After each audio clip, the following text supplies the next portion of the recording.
Pessoal, quando nós refletimos a mensagem de Jesus na nossa direção acerca do morto enterrar seu morto, Jesus nos desperta para uma destinação que está além daquilo que é dessa matéria grosseira, enquanto num orbe como a Terra. Porque, inclusive, se nós considerarmos a questão da objetivo de nós estarmos num orbe como a Terra, suplanta todos os aspectos de obrigações imediatas enquanto atender à vida cotidiana material. Nesse sentido que nós estamos aqui nesse orbe com essa chamado para,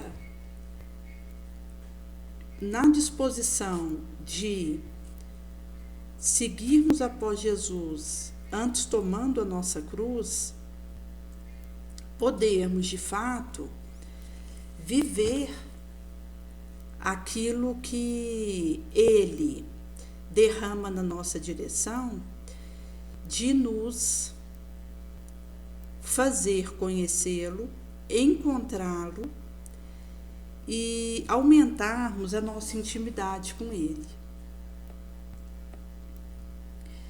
Nesse sentido que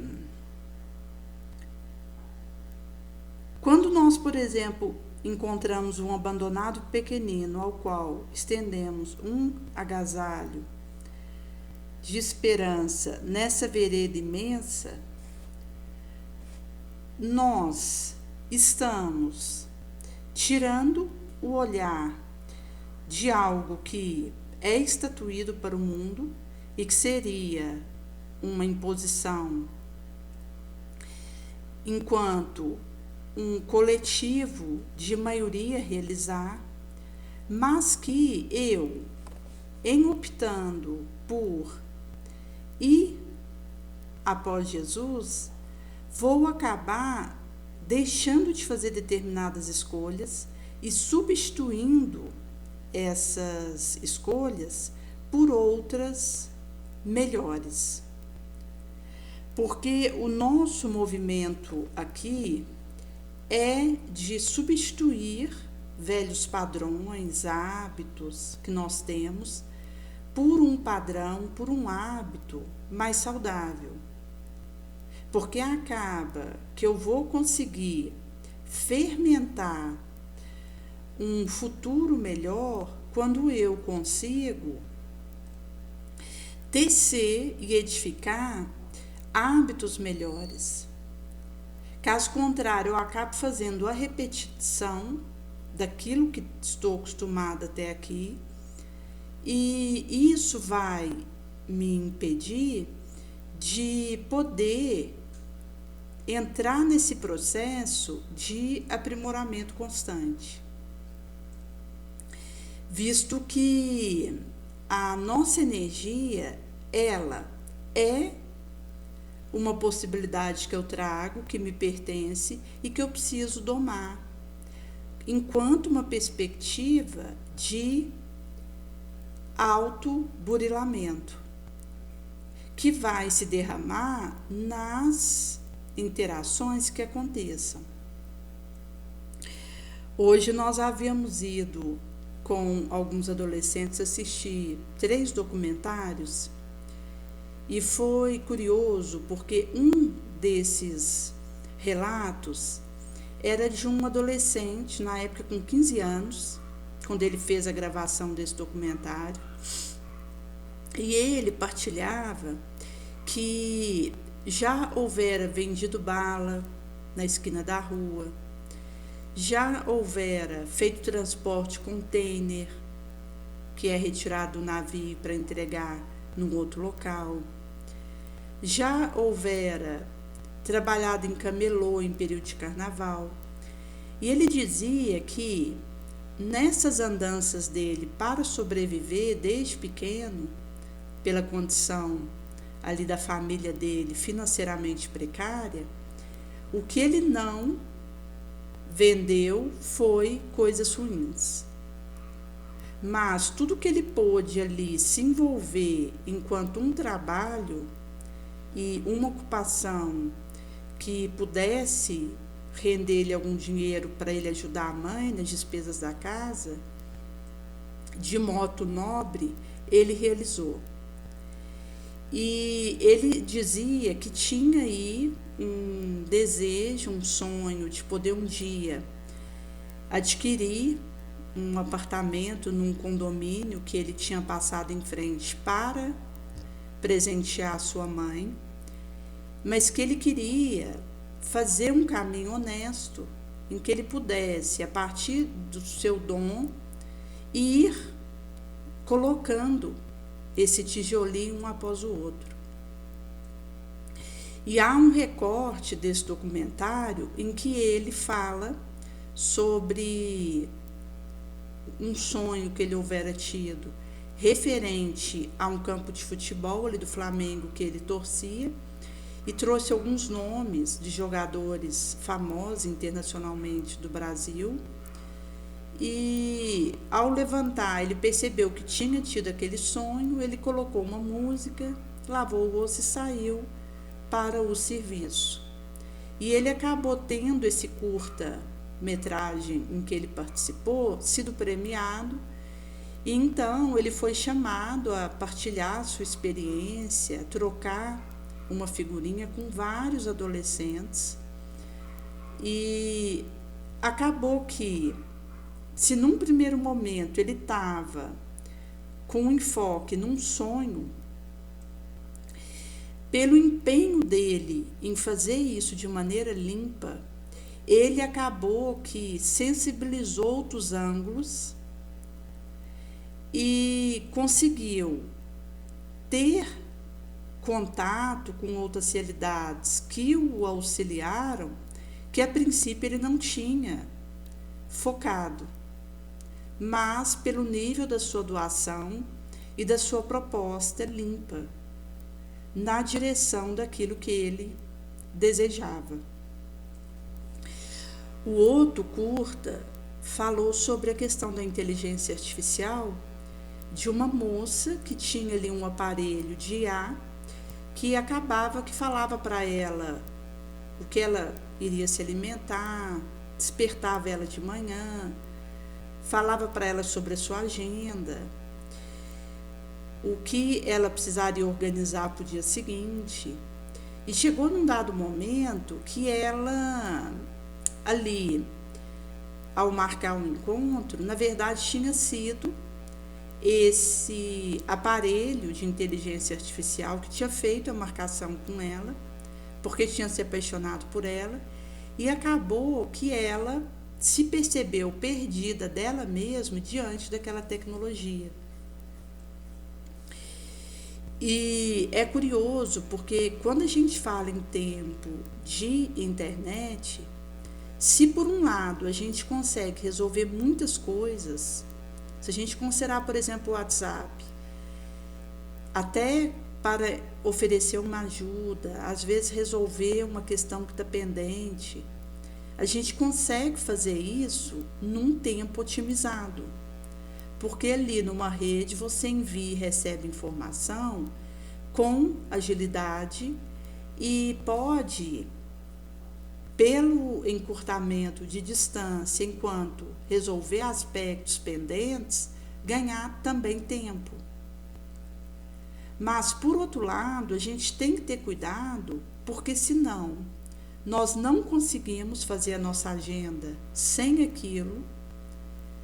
E nesse sentido que, quando nós consideramos, por exemplo, um trabalho que a gente realiza, existe aquele momento que a gente tem que desligar o contato com outras redes sociais para focar naquilo que a gente precisa. E averiguar de mim mesma se eu estou conseguindo esse movimento. Que é quando eu percebo que tenho a palavra final sobre a circuitaria que uso.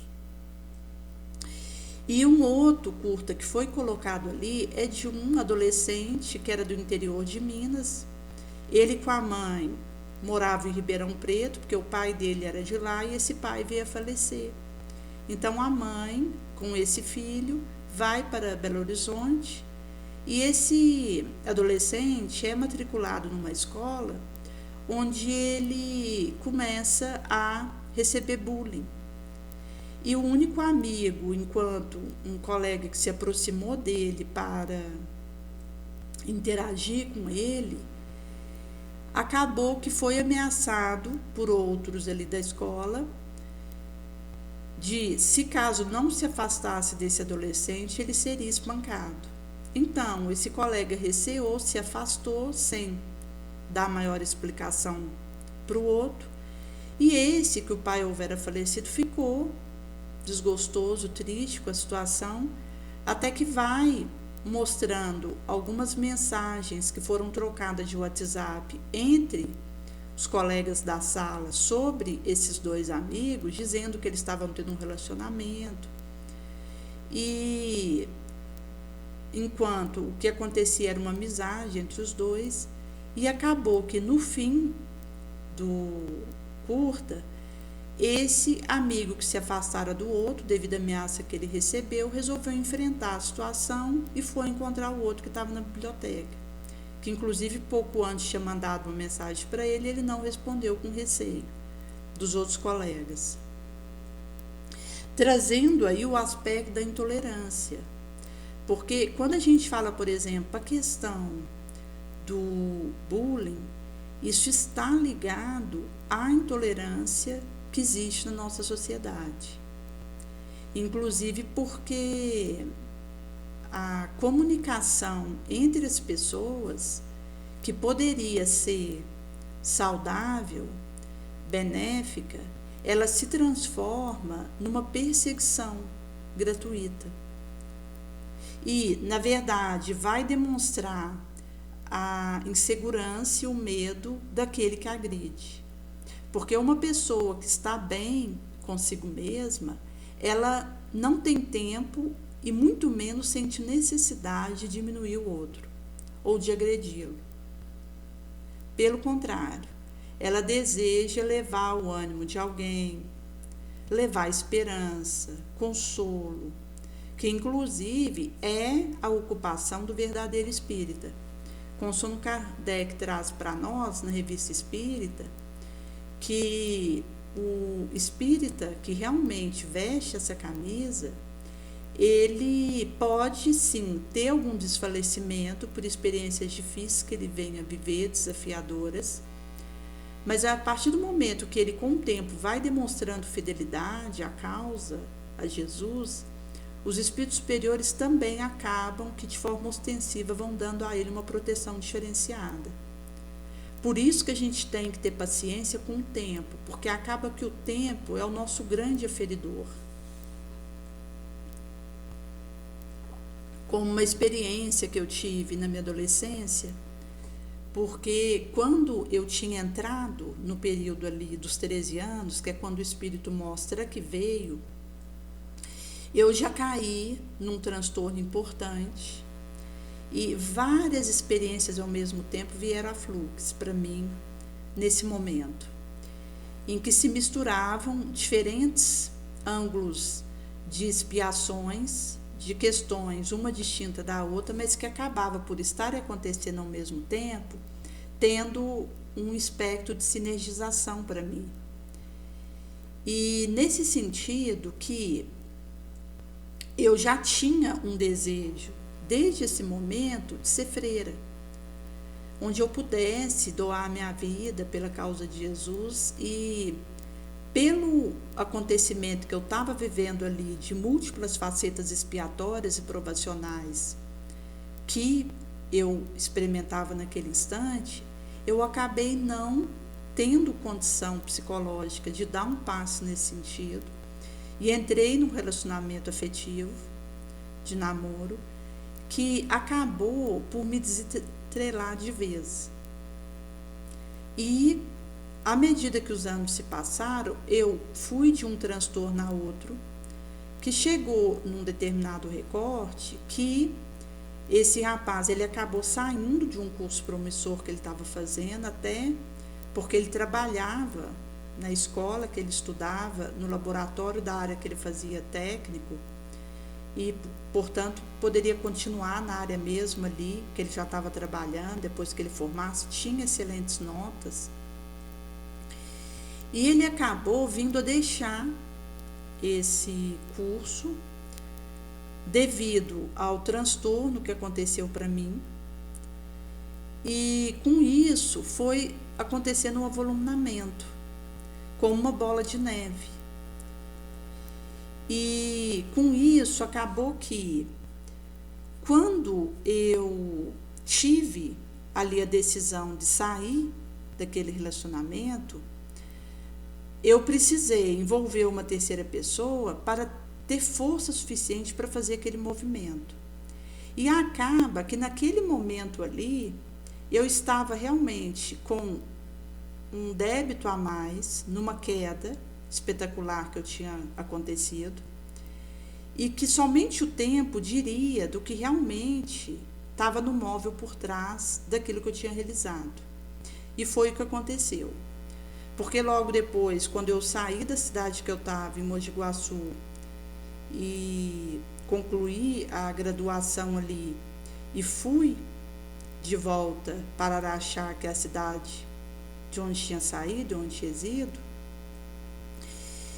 acabou que eu segui o caminho sozinha que eu desejava. Porque então eu já tinha saído daquela congramatura, daqueles 6 meses, 7 meses mais complexos, em que eu estava ali, e ao voltar para cá, eu já então pude seguir sozinha. E quando nós tivemos ali uma última conversa no telefone, eu pude esclarecer isso.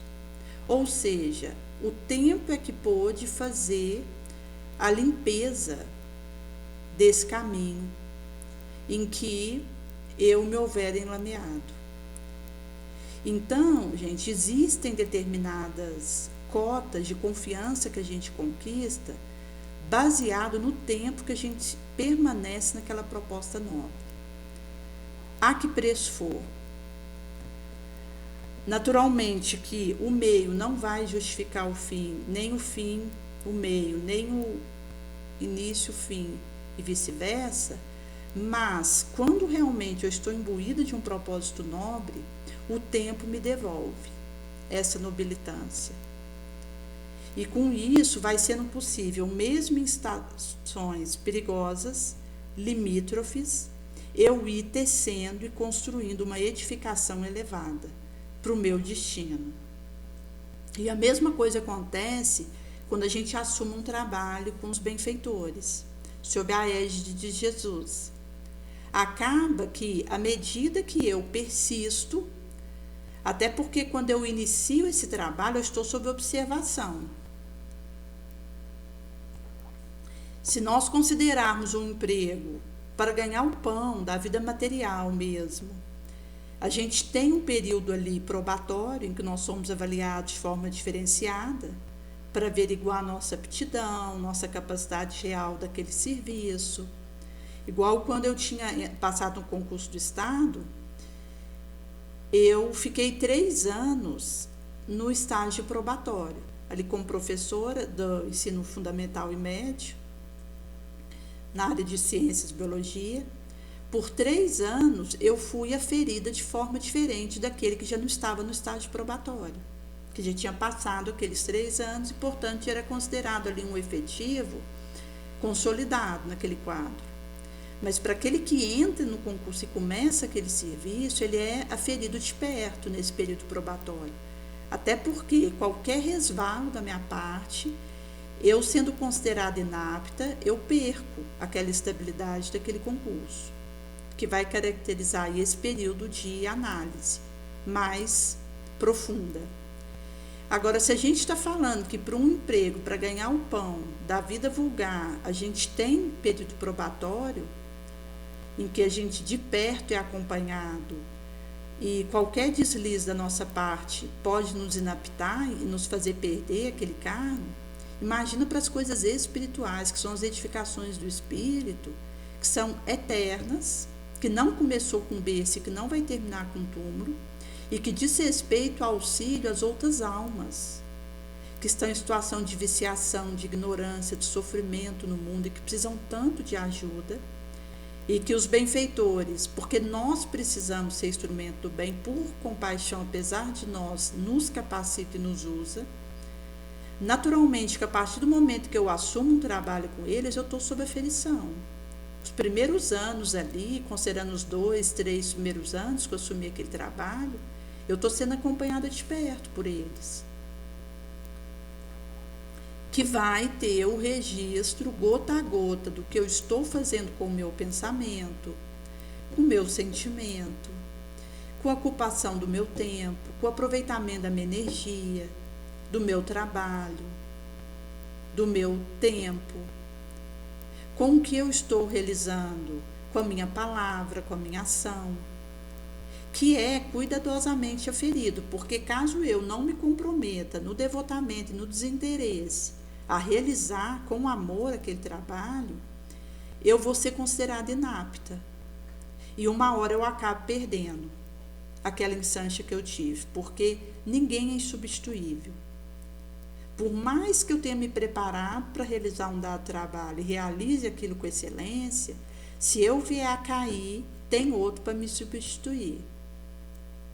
Como quando Kardec assumiu o trabalho da codificação e ele sabia a responsabilidade, ele mesmo relata na experiência dele, que ele sabia que ao trazer a terceira revelação e está aí elaborando a codificação sob a égide de Jesus e o conduzimento do Espírito de Verdade, dessa falange que o acompanhou para que isso acontecesse, ele estava encontrando a rodo o ódio, a inveja, o ciúme de muitos. E que ele, em muitos momentos, que parecia sossobrar diante da ingratidão, da injustiça que o alcançava, e que muitas das vibrações que o sustentou de pé eram as energias gratitosas daqueles que o agradeciam pelo que ele estava trazendo e realizando, porque eram beneficiados. E ele, sabedor da dificuldade, da responsabilidade que estava nos ombros dele, até porque nós estamos considerando que um trabalho que a gente assume com Jesus é uma responsabilidade inabordável, porque Jesus está empenhado em nossa mão, e Kardec tinha essa clareza ali enquanto aquele que estava encabeçando a codificação. E ele então questionou o benfeitor: e se eu falhar? E teve como resposta: se você falhar, alguém já está preparado para te substituir. Isto é, não há aquele que não possa ser substituído. Nesse sentido, se eu venho a falhar naquilo que eu me propus a realizar com Jesus, eu sou a única que perde, na verdade.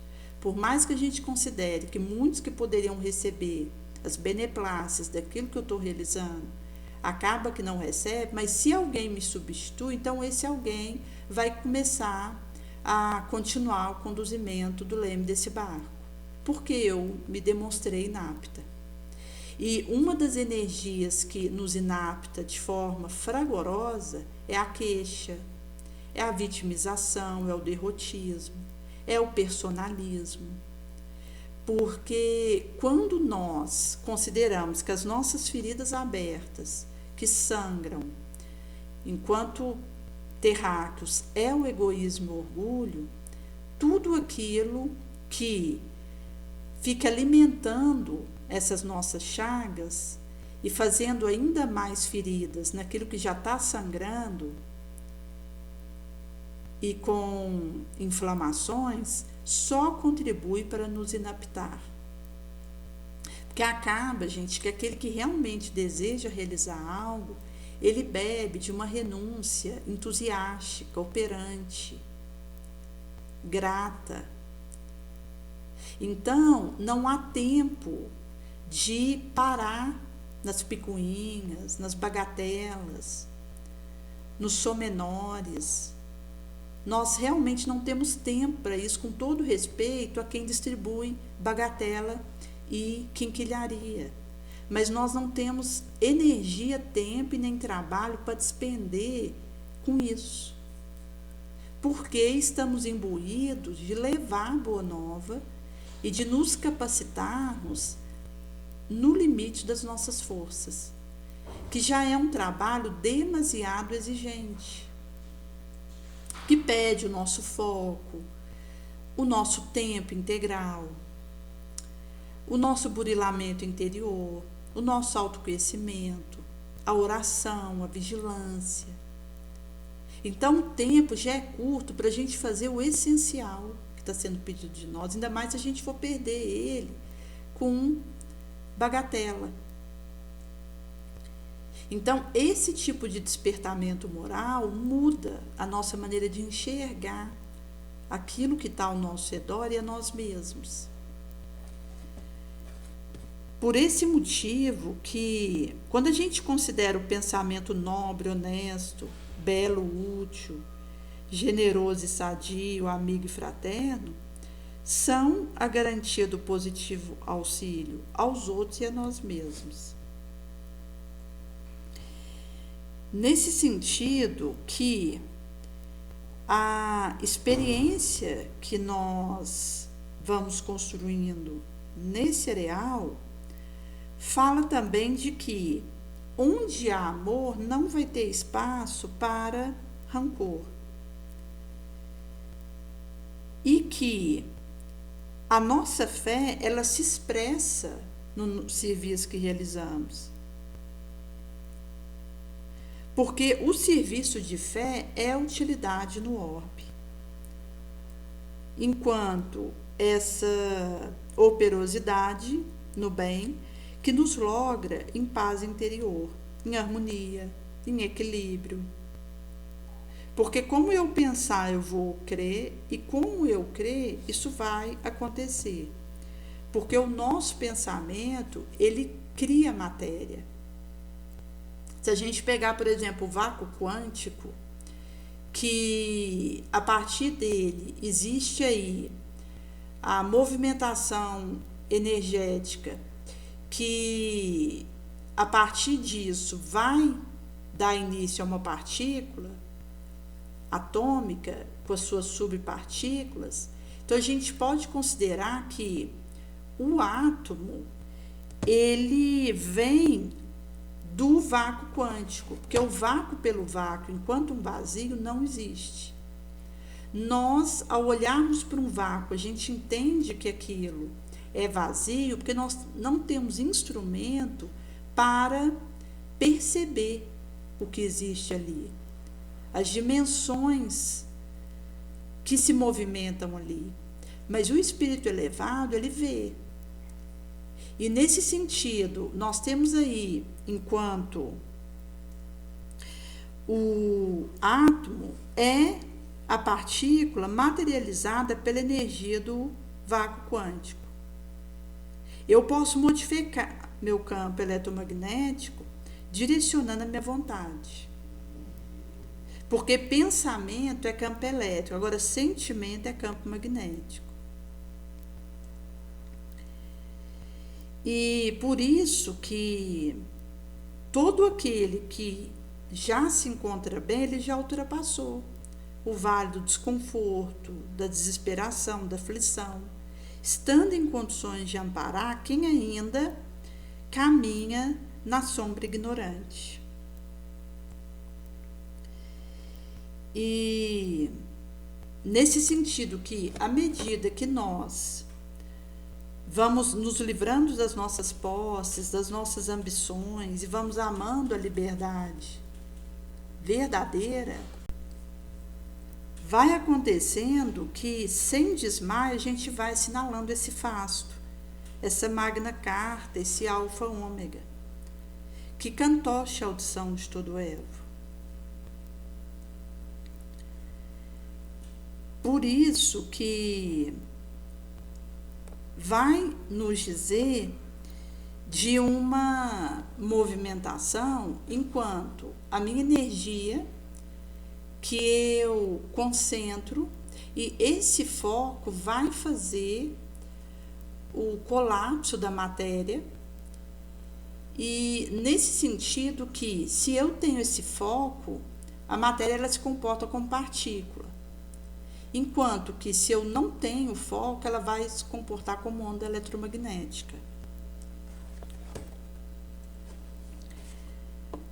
Por isso que aquele que realmente está envolvido no trabalho, ele encontra meio de esclarecer, de se instruir, mas ele não tem tempo de discutir.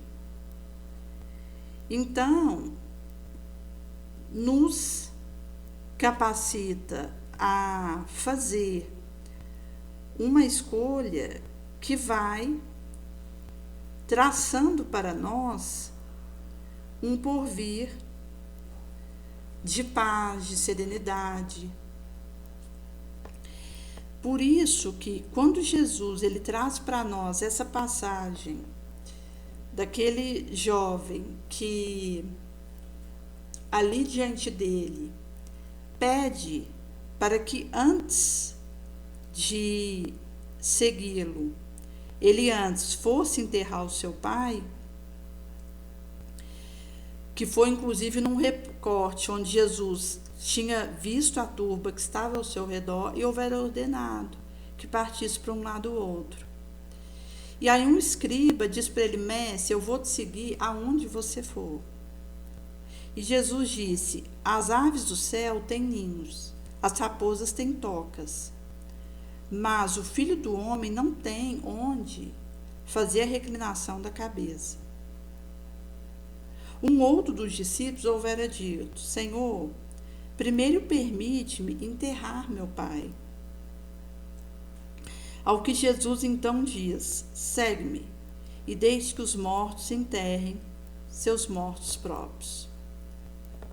Enquanto aí, esse chamamento que vai me permitindo fazer uma poderosa regimentação do meu pensamento. Porque, chegado nesse ponto, eu vou conseguindo aí materializar situações que vão propiciar aquele avanço. E, em sendo assim, consono Paulo houvera dito no versículo 44, capítulo 15, Coríntios, primeira epístola, que a gente semeia animal corpo, mas ressuscita espiritual corpo. Se há o animal corpo, há também o corpo espiritual. Então aqui, enquanto na Terra, nós precisaremos ressuscitar o corpo espiritual, que é realmente deixar coisas boas enquanto nós estamos caminhando aqui, porque isso é que vai permitir essa ressurreição espiritual.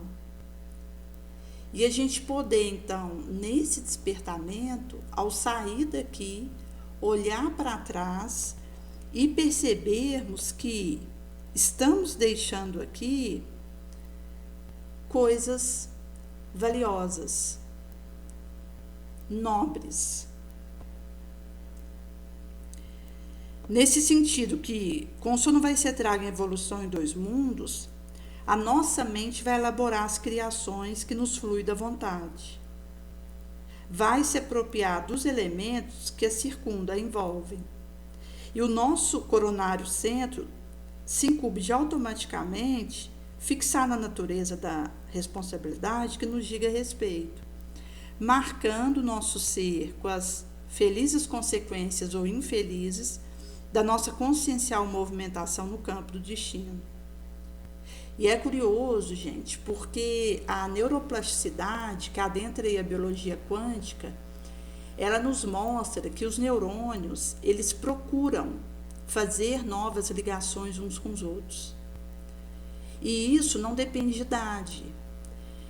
No momento que o indivíduo deseja aprender mais e fazer uma multiplicação das conexões neuronais que ele tem e usar os meios que possam auxiliar nisso, Inclusive, quando a gente fala de uma leitura boa, quando a gente fala a questão de refletir um versículo do Evangelho, de partilhar sobre isso, são movimentos que nos ajudam a tanto fazer reconexões como fortalecer aquelas ligadas a isso que já existem. Se a gente pegar, por exemplo, um neurônio e colocar num in vitro, ele vai ali, se tiver próximo de outros neurônios, tentar fazer reconexões e ligações a partir das suas sinapses e os seus dendritos com outros neurônios. Então eles ficam se procurando ali naquela placa de Petri. E se a gente pegar um neurônio e colocar num compartimento diferente do outro, eles tentam suplantar aquele compartimento que separa um do outro para poder fazer uma ligação um com o outro. Então, é do neurônio essa tentativa, porque nós somos seres que podemos reprogramar o nosso destino. A partir da minha vontade de fazer aprendizados novos, de substituir padrões, arquétipos, ideias que eu trago malsãs por outras que sejam benéficas, e acaba que eu consigo, a partir do esforço no tempo perseverante, de substituir aquilo de ruim que trago, fazer os meus neurônios terem novos aprendizados, que substituem os anteriores. E a isso é que se dá o nome de neuroplasticidade, que é um movimento que vai levar o meu cérebro a enriquecer o seu patrimônio e, ao mesmo tempo, ele vai se aptando para trabalhos outros, mas que vai estar na pauta da maneira como eu uso isso. E nesse sentido que, do momento que eu faço uso desse arsenal que tenho para uma dada direção, os meus neurônios eles vão respondendo e vão tentando fazer conexões diferenciadas para, num espaço de tempo menor e de forma otimizada, me devolver aquilo que procuro. E é a partir disso que é possível a gente modificar atitudes que nós temos, palavras, sentimentos, pensamentos, que por essa vontade que alavanca a nossa força, que vai movimentar a nossa energia numa dada direção, vai acontecer que eu poderei ir modificando aquilo que acontece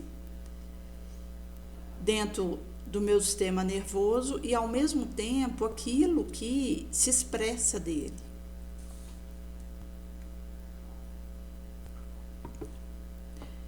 Como um rapaz dos Estados Unidos que ele tinha tido um acidente em que ele teve a coluna vertebral dele amassada.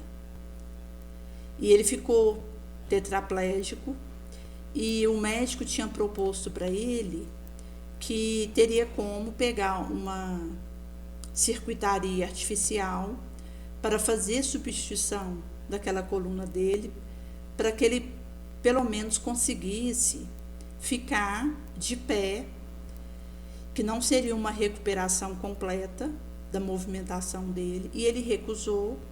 Inclusive foi oferecido para eles tratamentos correlatos, os que participaram ali do que seria decidido para ele, e ele se antepôs dizendo que ia permanecer sem aqueles tratamentos na direção dele.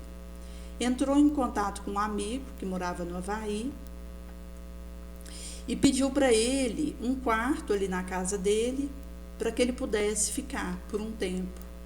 Então ele foi para essa casa desse amigo, e nesse quarto ele ficou de bruços por um período aí de alguns meses, reprogramando a sua coluna vertebral, e ele saiu de lá andando.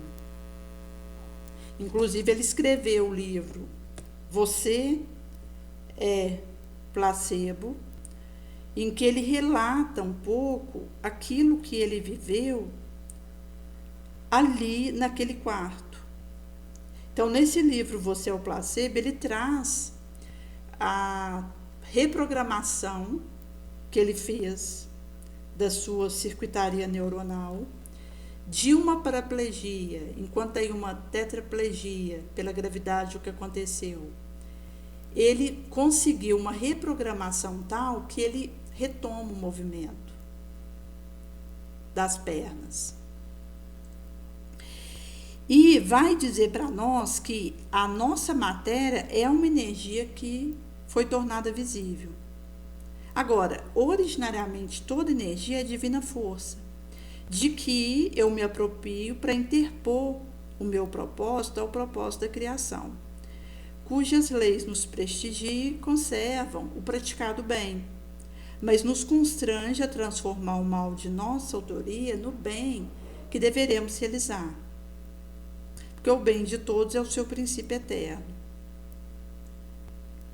Nesse sentido, o divino plasma ou fluido cósmico é a força em que nós nos movimentamos e vivemos, nos variados ângulos da natureza. Por isso que em Deus existimos e nos movemos. Nesse sentido que, quando nós temos essa visualização de energia, nós estamos aí tendo a matéria sensibilizada enquanto a nossa visão de captá-la, e nesse sentido que nós vamos usar isso para fazer o prestigiamento do bem que nos compete ou para menoscabar. Então, daí nós podemos considerar que quando eu opto pelo mal, eu vou impactar a minha circuitaria negativamente, porque acaba que eu vou ser constrangida a modificar esse estado de coisa.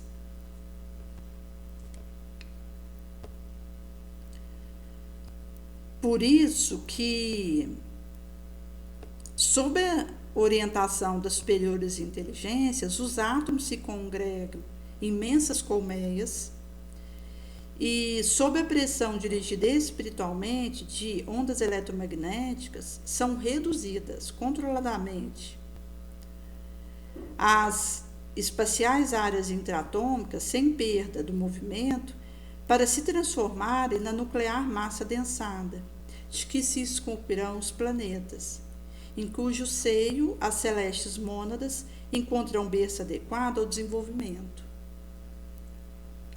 Nesse sentido que essa organização que os benfeitores realizam vão tornando aí esse processo de modo a viabilizar os locais onde iremos reencarnar.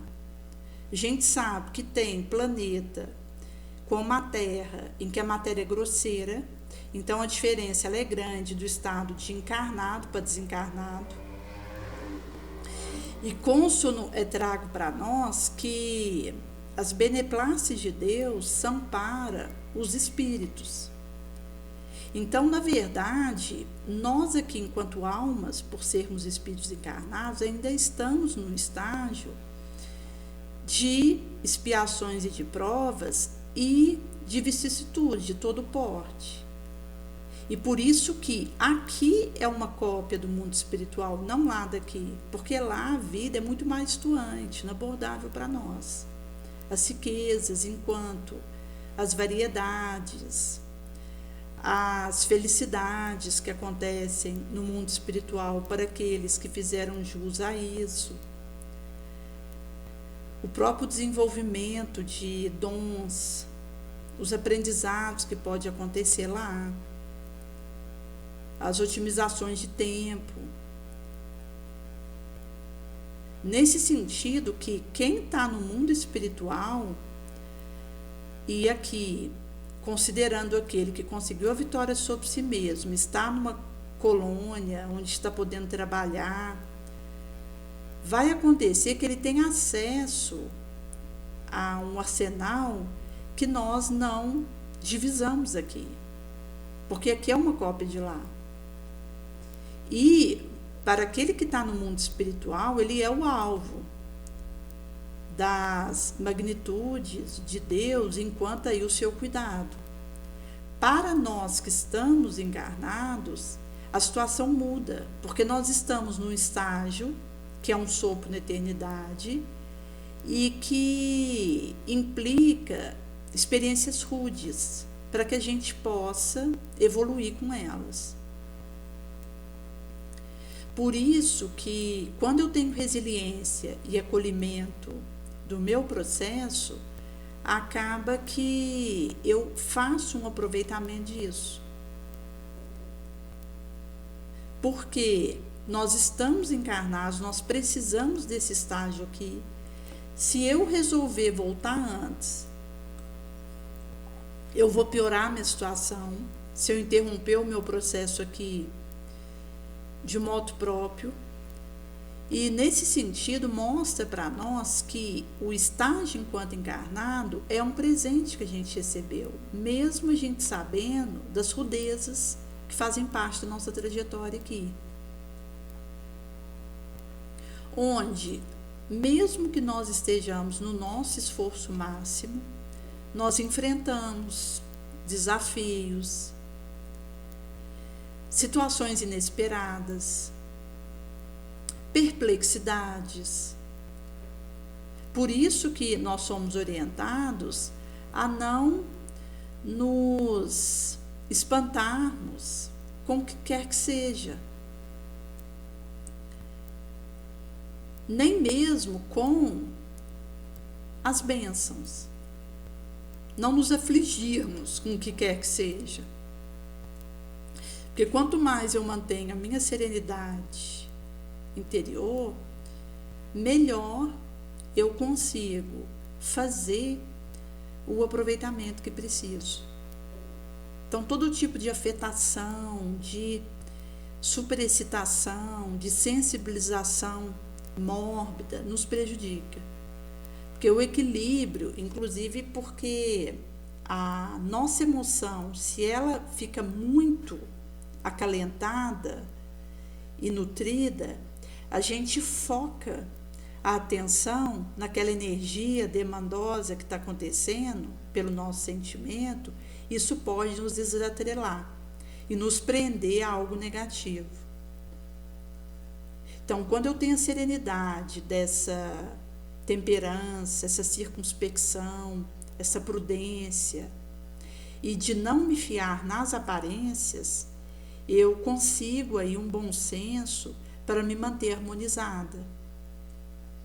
Porque aqui nós estamos num orbe que o materialismo prima pela aparência, e isso é enganoso. O espírita que despertou para as suas obrigações, ele não se fia em aparência, porque isso é uma ilusão, e a gente acaba que enxerga um espírito superior, onde na verdade tem um espírito sombrio, se a gente se fiar em aparência, e acaba vendo um espírito sombrio, onde na verdade tem um espírito de escola, de luz. Porque a aparência material, ela nos engana. E aqui, gente, considerando o que é material, porque a matéria é enganosa. Por isso que o sentido que a gente mais erra é o da visão, que a gente mais equivoca.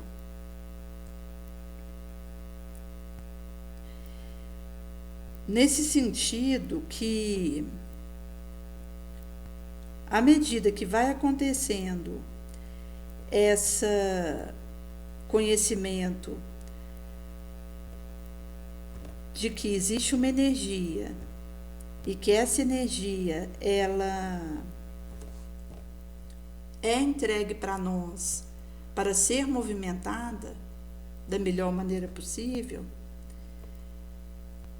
isso vai dizendo que nós vamos caminhando. Depois que nós alcançamos a idade da razão, a gente continua o processo evolutivo, mas a partir desse momento nós passamos a ter discernimento e raciocínio automatizado em nossos impulsos, na romagem para o angélico reino. Despendemos para chegar aos primórdios da quaternária época, em que a elementar civilização dos sílex denuncia algum primor de técnica, menos nada de 1,5 bilhão de anos. Por isso que, mesmo que seja uma caminhada longa, onde nós estamos sendo convocados à paciência, à perseverança, isso vai trazer para nós que, à medida que a gente vai fazendo essa escolha da vida e não da morte, e de focarmos naquilo que vai realmente redundar em perenidade, em resultados que nós vamos poder levar para onde nós formos depois que sairmos aqui, isso vai implicar uma modificação.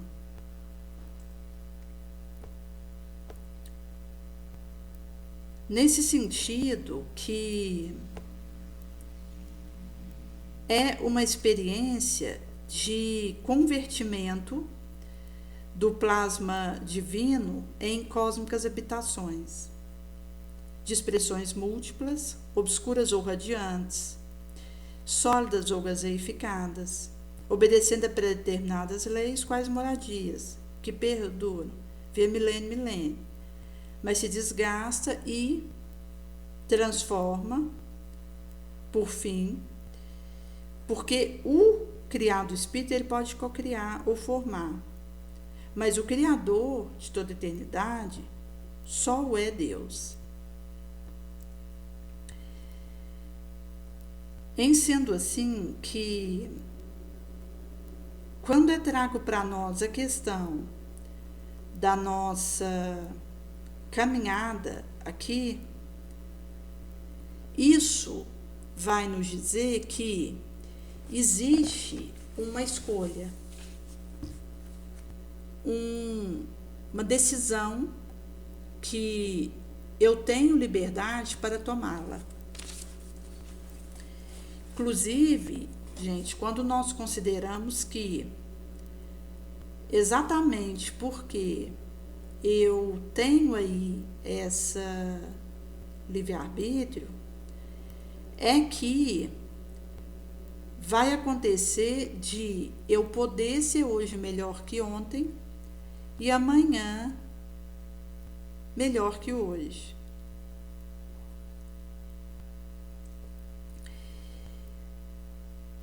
Por isso que quando nós falamos de decisão, nós estamos falando nessa lei do progresso que pede de mim fazer a movimentação da capacidade que eu tenho de fazer reangulações e ao mesmo tempo usar técnicas em que eu acabo fazendo novos confrontamentos mentais e ao mesmo tempo, ao invés de eu quiser focar num ponto que para mim precisa ser alcançado, eu vou para um lugar um pouco abaixo para uma viabilização otimizada. Então, ao invés de eu pensar, eu quero estar mais certa, eu quero estar menos errada. Porque a partir disso, eu vou conseguindo perspectivas diferentes e soluções novas que vão me ocorrendo. E nesse sentido que vai nos dizer que o que é entregue para nós acerca de instrução, caberá a mim colocar isso concretamente na minha vida.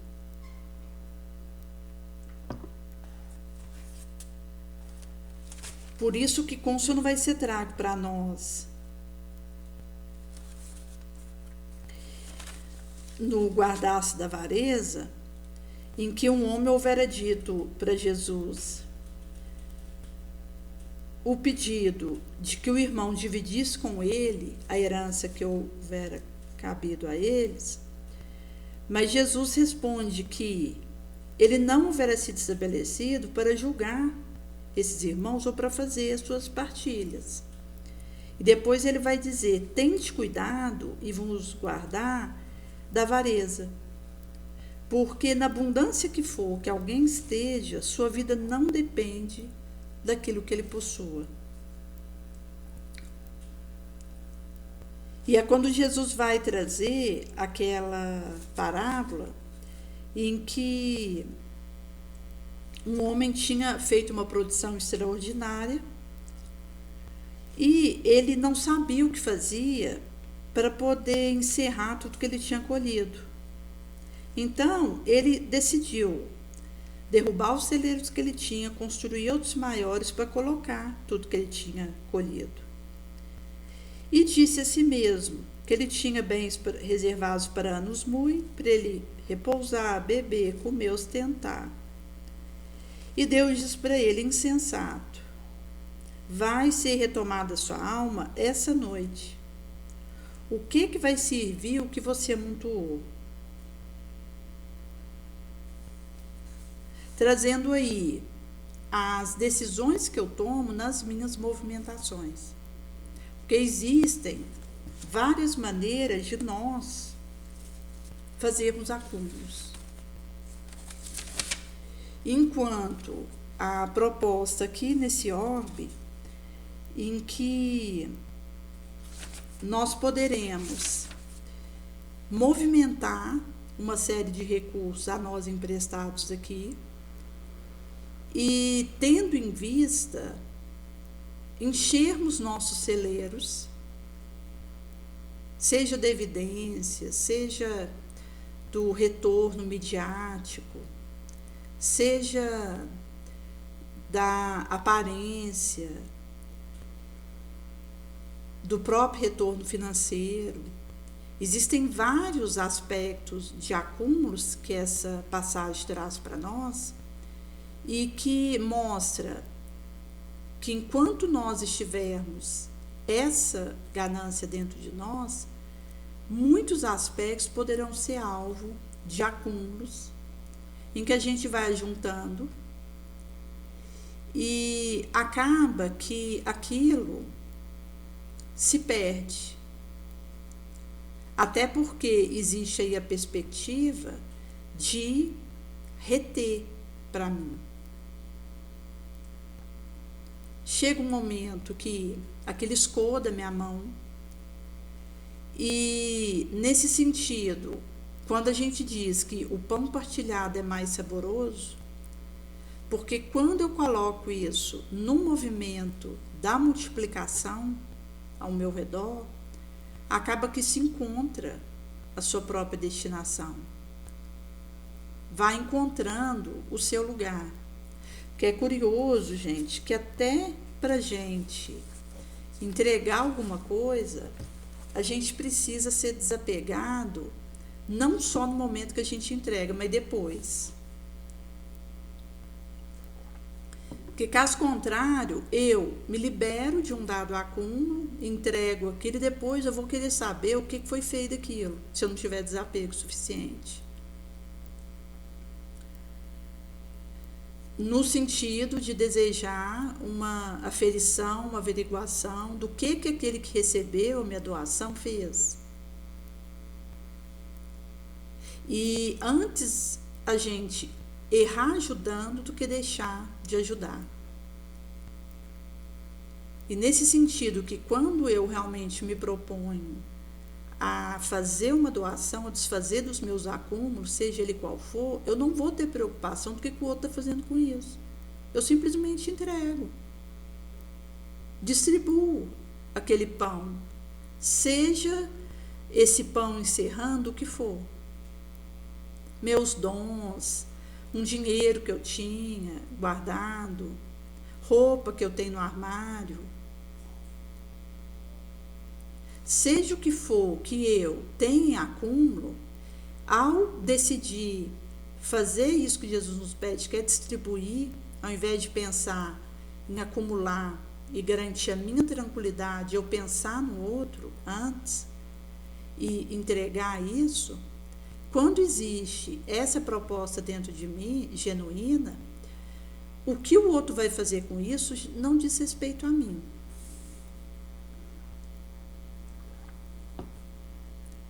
E nós vivemos uma sociedade tão acostumada com esses acúmulos que quando alguém decide fazer uma doação importante, os outros assustam, acham aquilo estranho. E às vezes, até porque nós estamos falando, por exemplo, numa época de Pix, que não tem como você fazer uma doação anônima. Antes isso era possível. Dependendo ali da maneira como essa manobra fosse feita, pedia ali para não ser identificado. Mas em época de Pix, aquele que faz alguma transferência, ele é identificado. E nesse sentido, quando alguém resolve fazer uma entrega mais voltosa, de algum tipo de acúmulo para outrem, aquele que recebeu assusta, estranha e quer saber o motivo daquela atitude nossa. O móvel que está por trás daquilo, porque nós não estamos acostumados a nos desfazer dos acúmulos. Nós estamos acostumados a acumular e a gente compra o que não precisa. Antes a gente já cria uma necessidade ilusória, que precisa comprar uma coisa que não é necessária, porque o materialismo faz isso com a gente. Ele nos faz acreditar que a gente precisa de uma série de produtos que na verdade são descartáveis, não são necessários na nossa casa, na nossa vida. E é curioso porque, inclusive, assim, os descontos. Porque acaba que se a gente não tem cuidado, a gente passa do limite na quantidade de itens daquele tipo que a gente compra só porque está com desconto. Então, são táticas materialistas que nos diz que a gente tem que aproveitar descontos para comprar além do necessário, para comprar o que não precisa, trocar algo que está em bom uso, como, por exemplo, um fogão, que pode ser básico, de 4 bocas, mas me atende. Porque surgiram novos modelos, o materialismo me diz que eu tenho que trocar, sendo que não precisa, porque o que eu tenho está em bom uso. Carro, em que o indivíduo adquire aquele carro, já passa o ano que ele teve aquele carro, ele já fica olhando para aquele carro que saiu no ano seguinte. Mas se eu tenho um carro que funciona, eu posso ficar com ele a minha vida toda, eu não preciso trocar. Mas o materialismo faz isso conosco. E falando de mim, como um espírito inferior, eu preciso ter cautela com isso, porque senão eu acabo comprando além da medida, o que não preciso, e que é uma forma de acúmulo também. Porque tudo aquilo que a gente tem em excesso conosco, que não é realmente necessário, nós estamos tirando de alguém que não tem o básico. Porque enquanto eu troco por um fogão com um modelo de última saída, tem alguém que não tem um fogão. E nesse sentido que, ao invés de eu trocar o que eu tenho, então eu ajudo aquele que não tem a comprar um, a ter um, a fazer essa adquisição.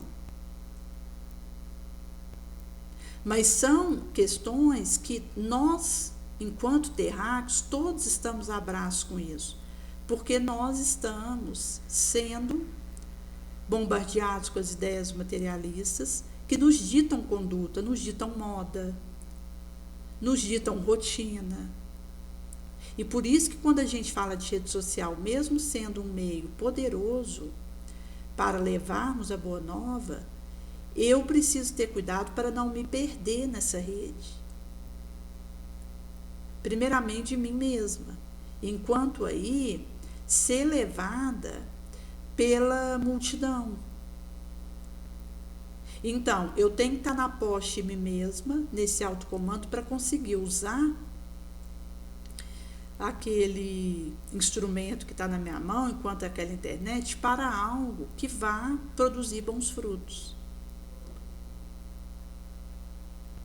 E nesse sentido que, quando nós consideramos que todo tipo de informação acontece numa rede social hoje em dia, então não adianta a inteligência artificial pela inteligência artificial. Eu preciso aprimorar minha capacidade de filtrar aquilo que está ali, de ficar com o que me convém e de aplicar isso na minha vida de forma correta. Inclusive, anos atrás, que a gente não tinha internet, a gente tinha aquelas coleções como Barça, que de A a Z, aquelas enciclopédias, em que, quando o professor pedia pesquisa na escola, a gente pegava ali o que dissesse respeito a isso no Barça, em diferentes livros daquela enciclopédia, e pegávamos outras correlatas, e isso acabava nos levando a fazer essa extração do aprendizado e, ao mesmo tempo, elaborarmos algo com a nossa palavra. Porque a linguagem da enciclopédia é sofisticada. E aí o professor perceberia que a gente pegou direto daquela enciclopédia. Então, eu precisava pegar o que eu li ali, transformar em algo mastigável, palatável, e trazer para o caderno na hora de levar. Isso, per si, já me levava a uma abstração, a um entendimento daquele assunto. Agora, hoje, com a rede social, o indivíduo coloca alguma coisa numa inteligência artificial, ele já tem aquilo mastigado. Ele pode pegar aquilo, pôr direto naquilo que ele vai entregar para o professor, sem nem ter lido. Nesse sentido que a iniciativa de ler, de selecionar aquilo que está diante de mim e de construir o conhecimento que para mim importa, e depois conseguir traduzir isso em atitude concreta, é um desafio. Até para que nós não caiamos na síndrome de Nicodemos, em que eu tenho conhecimento espírita, eu leio o Evangelho, eu tenho contato com a moral de Jesus, mas eu não consigo transformar isso em ato concreto, em vida. E aí não adianta. Porque se eu sou detentora de um conhecimento, de uma revelação de Jesus que é libertadora, porque a verdade liberta, se eu não levo isso para a minha vida, para o meu exemplo, a minha atitude mental, a minha ação, a minha palavra, isso fica morto. E novamente a gente volta a enterrar o morto. A gente fica em torno do nosso próprio cadáver.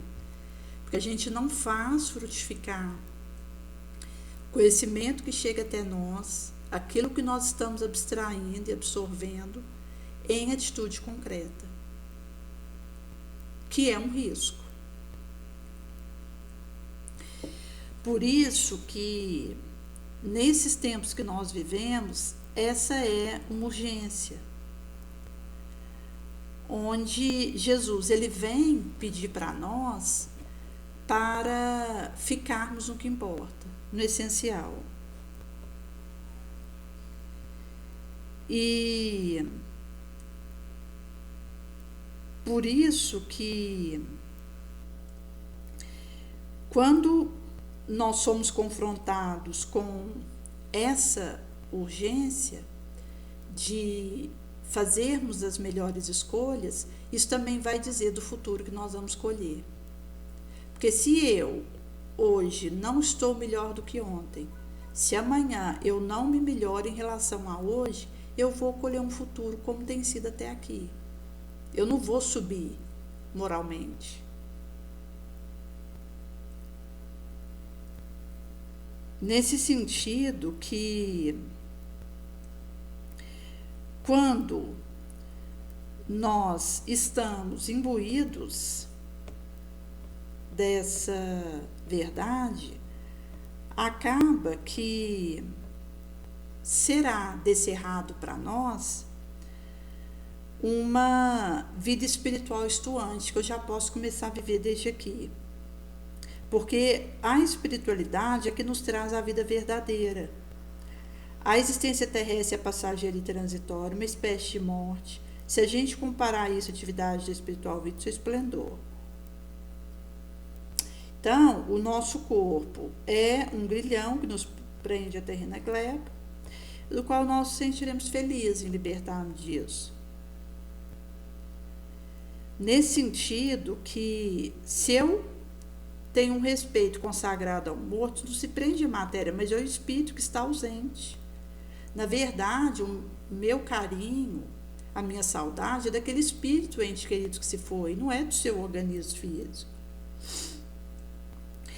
E nesse sentido que Jesus ele vai trazer para nós que não nos preocupemos com o que é material, orgânico. Pensemos antes no espírito, nas suas necessidades reais, de edificação, de moralização.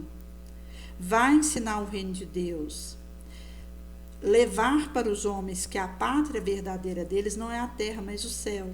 Porque é no astral que vai acontecer o transcorrimento da vida verdadeira.